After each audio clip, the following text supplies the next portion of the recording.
Hello explorers and welcome to another video. Today I got a box. So let's open it up.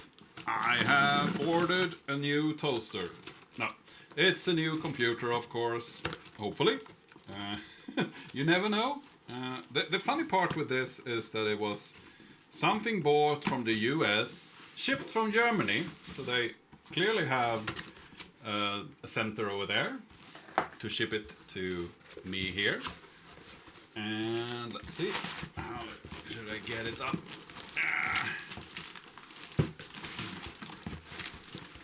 There we go. Just a white box. I wonder if it's okay to have it upside down. We'll see. So this computer I have seen online for 300, 400 US dollars, and never seen for anything less. Then I saw one for 270 that was from one retailer, and then I saw that the company themselves that actually made this, AOOStar or AOOStar, they had it themselves on their page for 200. So it was even cheaper to buy it from them. So this is a NAS router, and I want to install Ceph on it and see if I can get it to work with a couple of drives. So when I saw this one, it looked like the toaster, and it was like a very interesting form factor. And I want to have diversity in my Ceph cluster. So I have one rack-mounted drive. I have a couple of mini PCs. Now I have some kind of toaster version. And yeah, I'm gonna get multiple other things. I have a Raspberry Pi in there and so on. Oh, premium. You get a black box around and a lot of plastic. And that was the empty case. So this empty case had two plastic pieces that kept this together, and then a box with accessories. So the accessories you got is a black HDMI cable. So that means that it has HDMI, probably. And it's about a meter long, perhaps a little bit shorter. You get a couple of rubber feet, I guess, and some screws, and I guess those are for the hard drives. You get this little sheet with a warranty card with Chinese characters on it. Doesn't really say much to me. I think it's Mandarin at least. I think I can concern some of the characters. But I'm not a Mandarin native speaker or haven't studied Mandarin, so I don't really know. And then you get power block. This is, I think it's a 12 volt power brick, 2.5 amperes, 100 volts, output 20 volts. Okay, so 20, so it's clearly more than enough for the drives. So should have enough power. And this, one of the versions that I saw that was more expensive had an N100 in them. And then there is an AMD card as well, or AMD's processor. But this one should be with the N150. So it's a little bit more powerful than the previous versions. And it looks gorgeous, doesn't it? It's so cool. This little box of mine. And then you have this little top that is just magnetized on top here. doesn't really go in both ways. I guess you need to put it in somehow on the same. Or is it? No, it needs to go like this. But it didn't go in. It's a latch over there. So you have a latch back here that you need to go underneath in order to close it. And then we have the hard drive trays here. That goes like that. And you don't need any screws. These are toolless. So you just push the drive in there and then drop it down here. Put it in. We have the CPU heatsink in here with the motherboard down there. And I actually want to open it up because I bought this version without anything in it. So there is an CPU, of course, and so on, but there is no memory, and there is no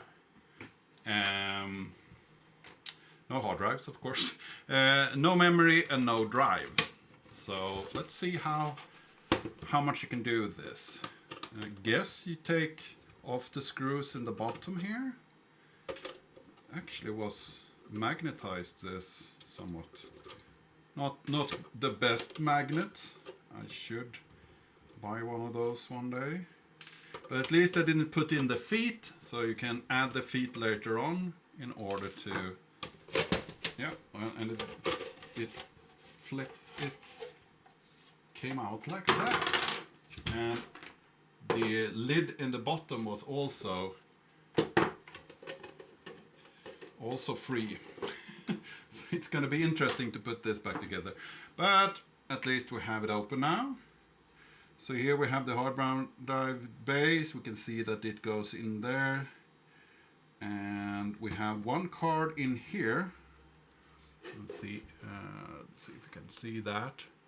There is a card mounted down here. What is that? Something from China. Doesn't really say. Oh, wait a minute. I can take the hard drive cage out, of course. That should be easier to read. So it's a D-Take made in China model. Yeah, I guess it's a Wi-Fi card. And then, let's see here if we can find an angle. We can set memory down here. So we need a sodium memory, at least on this side. If we flip over to the other side, like that, we only see that we have a fan and we have the code. Let's see here. So I haven't found where I actually put the drive yet. Yeah, so there we have it. So what was both on this side. So down here you have an M2 drive, and you have the sodium memory on the same side. So that's nice. If we go over here, we can see the ports.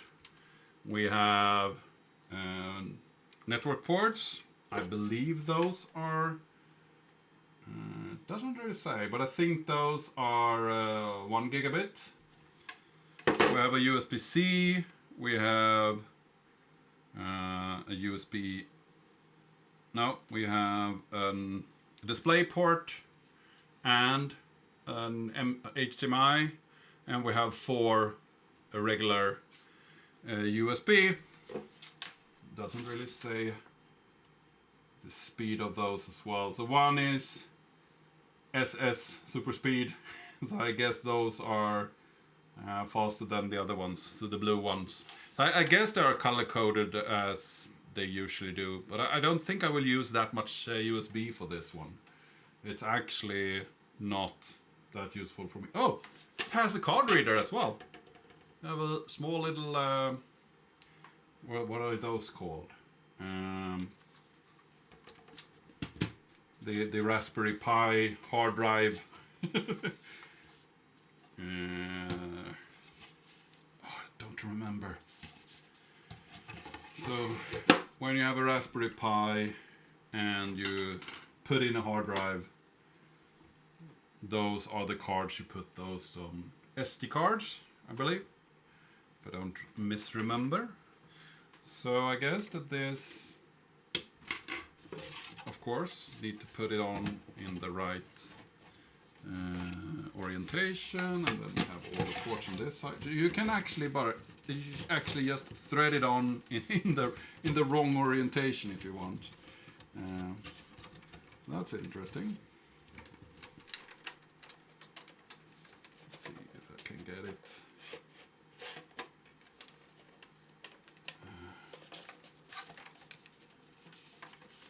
I guess you need to get it down like this.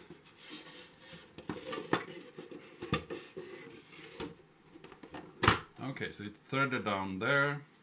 So if you thread it down like this and put it down, then you get it in there all the way. And then you can flip it over and screw it down. And then you have these kind of posts here that also lines on the bottom here. So putting this bottom lid on the correct way shouldn't be that complicated. Of course, I'm making it harder than it should be, but it shouldn't be that complicated. All right.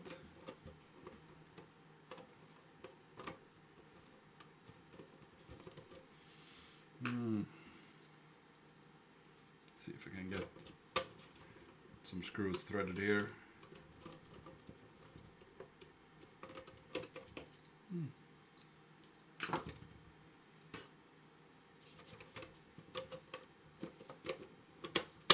There we go. Now it's down. And then we should be able to put these in again. And I think I have a drive for this, but I think I need to order a SODIMM. So I actually have that. So this will not get into my Ceph cluster right away. Still need some components, and of course I need a couple of drives.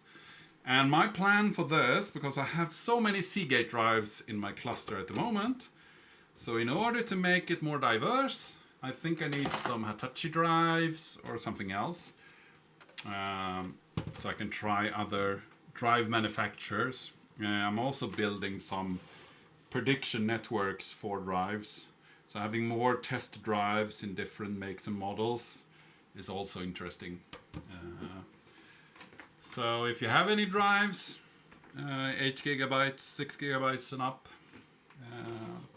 I would be very curious to use them in my cluster.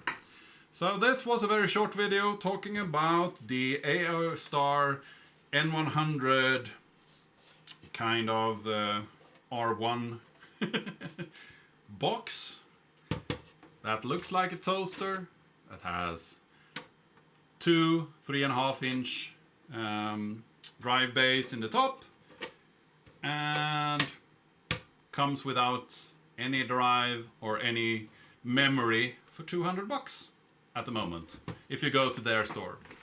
So this was what I wanted to cover today. I hope that you found this interesting. I hope that you learned something. If you have any comments or suggestions, leave those in the comment section down below. If you have any, if you haven't subscribed yet, please do that. If you like this video, give it a like, share it with your friends and colleagues, and I really hope to see you in the next video.